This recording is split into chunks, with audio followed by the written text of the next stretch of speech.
حسین فاطمی یکی از معروف‌ترین شخصیت‌های تاریخ معاصر ایران است که جای سوال بسیاری دارد که چگونه فردی با سن کم در میان رجال پرتعداد سیاسی دهه 20 و 30 خورشیدی اینگونه جلب توجه کرده است.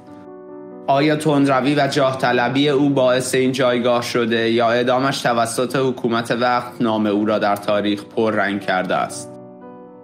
فاطمی قهرمان ملی مبارزه با استعمار بود یا آرمانگرایی بلا تکلیف و سردرگم؟ تناقضات مواضع فعالیت‌های او در ارتباط با دربار شاهنشاهی، اعتقاد به آزادی، ملی شدن صنعت نفت و ارتباط با فدایان اسلام چه چیزی را به ما از شخصیت او نشان می‌دهد؟ شما کانال گنجینه تاریخ را تماشا می‌کنید. با سابسکرایب کردن ما را در ارائه محتوای بهتر یاری کنید. فاطمی که در خانواده مذهبی در نائین اصفهان متولد شده بود و پدری روحانی یا روحانی زاده داشت، از ابتدا توجهش به فعالیت‌های سیاسی جلب شد. برادر بزرگتر او نصرالله فاطمی به دنبال افزایش قدرت و حوزه نفوذ خود در حکومت بود. به همین دلیل روزنامه‌ای را به اسم باختر تأسیس کرد و این رسانه باعث رشد او شد. بعدها شهردار شیراز و نماینده مجلس شورای ملی شد. حسین فاطمی در روزنامه برادرش فعالیت می‌کرد ولی پس از مدتی آن را به تهران منتقل کرد و با توجه به باز بودن فضای سیاسی در ابتدای سلطنت محمد رضا شاه، انتقادات تندی علیه دولت مردان وقت مثل فروغی، هژیر، سهیلی و رزمارا در این روزنامه می‌نوشت که پس از ترور شاه در سال 27 و محدود شدن فضا این روزنامه هم بسته شد. ولی با مجوزی جدید تحت عنوان باختر امروز پس از مدتی که فاطمی از فرانسه به ایران بازگشت شروع به فعالیت کرد. اوج فعالیت‌های حسین فاطمی از این سالها آغاز شد که اونو در کانون توجهات قرار داد. در سال 28 انتخابات مجلس 16 کلید خورد. مصدق از مدیران روزنامه‌های منتقد خواست تا رسانه‌های خود را پایگاهی برای دفاع از سلامت انتخابات قرار دهند و این افراد به همراه مصدق تصمیم گرفتند تا برای فشار به افکار عمومی در مقابل کاخ شاه تحصن کنند. این افراد که بعداً تحت عنوان جبهه ملی سازماندهی شدند، طبق صحبت‌های مصدق در کتاب خاطرات و تعلمات مصدق، برای اینکه اقبال زیادی بین مردم نداشتن از راه‌های مختلفی برای رأی‌آوری استفاده می‌کردند که یکی از این راه‌ها نزدیک شدن به مذهبیون و روحانیون بود. به دلیل پایگاه رأیی که این قشر در میان مردم داشتند. اونا در قبال این موضوع قول داده بودند که آیت الله کاشانی رو رئیس مجلس کنن که به قولشون هم عمل کردند. برخی از افراد فدایان اسلام از جمله سید حسین امامی در تحصن شرکت داشتند. سید حسین امامی همون قاتل احمد کسروی هست که به دستور هژیر نخست وزیر وقت از زندان آزاد شده بود. هژیر در دوران نخست وزیری قصد نزدیکی به روحانیت را داشت و بسیاری از ممنوعیت‌های دوران رضا شاه درباره روحانیون را لغو کرد. برگردیم به موضوع تحصن مصدق و یارانش که برای سلامت انتخابات ترتیب داده شده بود. هژیر در اون زمان وزیر دربار بود و مأمور مذاکره با متحصنین شد. قسمت جالب ماجرا اینجاست که تحلیل جبهه ملی از فاطمی و مکی گرفته تا مصدق و همینطور فدایان اسلام این بود که یکی از عوامل اصلی دخالت در انتخابات خود هژیر هست. به همین دلیل مدتی بعد هژیر به دست سید حسین امامی که خودش اونو از زندان آزاد کرده بود ترور شد. 8 نفر از اعضای جبهه ملی وارد مجلس شدند و مصدق نفر اول تهران شد. جبهه ملی با هدایت حسین فاطمی وارد فاز جدیدی میشه و برای رسیدن به هدف اصلی این گروه که ملی کردن صنعت نفت بوده گام جدیدی برمیداره: گرفتن دولت.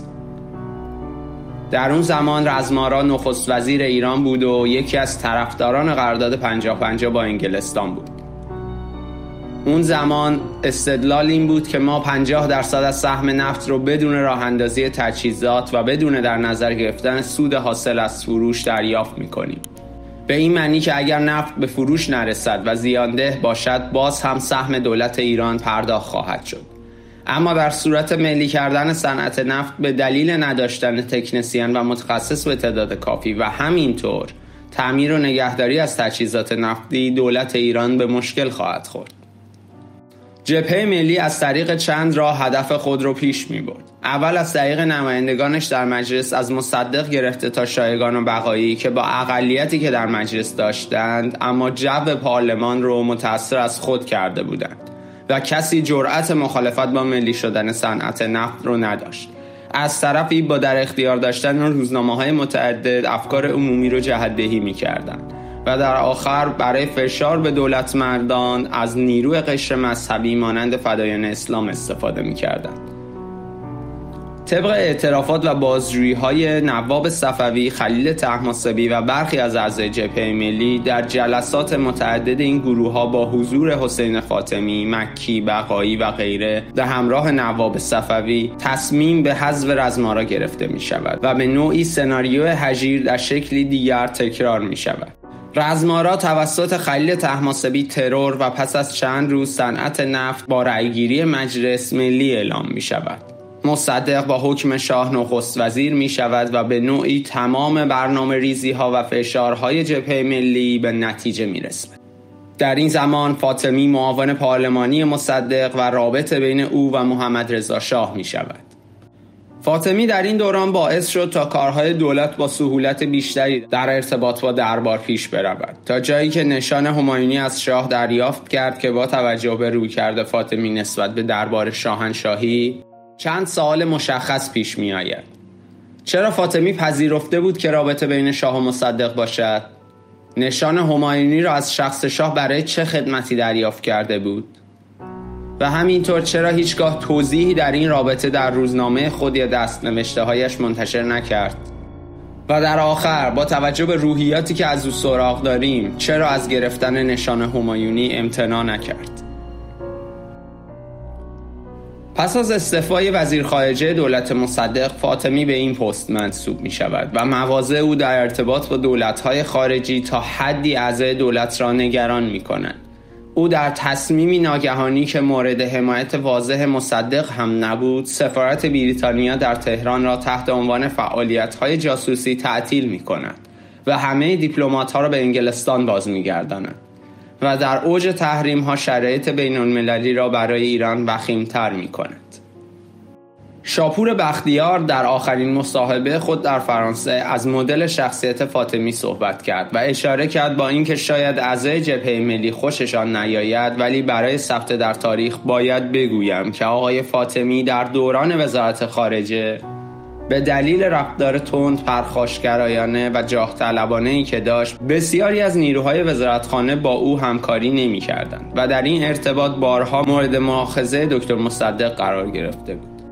در جریان درگیری‌های روسای 24 تا 28 مرداد، فاطمی به عنوان وزیر خارجه با سفارت‌های ایران در کشورهای اروپایی تماس گرفت و اعلام کرد در صورت ورود شاه به سفارت ایران او را بازداشت و استرداد کنند.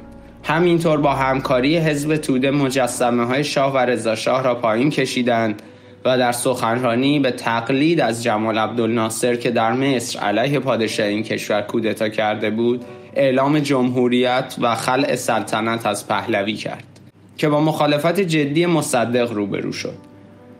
پس از این وقایع با بازگشت شاه، فاطمی چند ماه زندگی مخفیانه داشت و در خانه یکی از اعضای حزب توده بازداشت شد و برخلاف روایت هایی که میگویند او با ضرب و شتم شدید و سر صورت خونین بازداشت شده است، در عکس پس از بازداشت در کنار تیمور بختیار، فرماندار نظامی تهران، آثاری از ضرب و جرح در صورتش دیده نمی شود. در روایتی دیگر گفته شده که در روز دادگاه در مقابل ساختمان دادگاه نظامی، شعبان بیمخ و همراهانش به فاطمی حمله کردند و 6-7 ضربه به او و 10-11 ضربه به خواهرش که خود را سپر بله فاطمی کرده بود زدند. که با توجه به سابقه بیماری کبدی حسین فاطمی و همینطور ترور نافرجام او در تیراندازی عبد خدایی که باعث شد او با عصا راه برود، بعید است بتواند پس از درگیری زنده بماند و همینطور خواهر او نیز تا سالیان بعد در قید حیات و سلامتی بود. اشتباه فاحش حکومت پهلوی در اعدام فاطمی باعث شد که کسانی که دنبال منافع شخصی یا گروهی خود بودند، شخصیتی افسانه‌ای از او بسازند و پشت این شخصیت پنهان شوند و اهداف و نظرات خود را به افکار عمومی القا کنند. پس از اعدام فاطمی، همسر و فرزند خردسال او مورد حمایت مالی شاه قرار گرفتند و به تایید برادرزاده فاطمی و برخی ارتشیان آن زمان، هزینه تحصیل و زندگی سیروس فاطمی در انگلستان به عهده حکومت پهلوی بود. به همین دلیل بعد از انقلاب اسلامی 57 فرزند فاطمی از طرح شکایت بین‌المللی علیه شاه که در تبعید بود خودداری کرد، با آنکه تحت فشار شدیدی از طرف انقلابیون در ایران قرار داشت. در سال 87 همسر دکتر فاطمی دفترچه خاطرات شخصی فاطمی در دوران زندان پیش از اعدام را به احمدی نژاد رئیس جمهور وقت هدیه داد که در برخی از صفحات آن نکات جالبی یادداشت شده است که قسمت‌های مهم آن را در ادامه می‌خوانیم.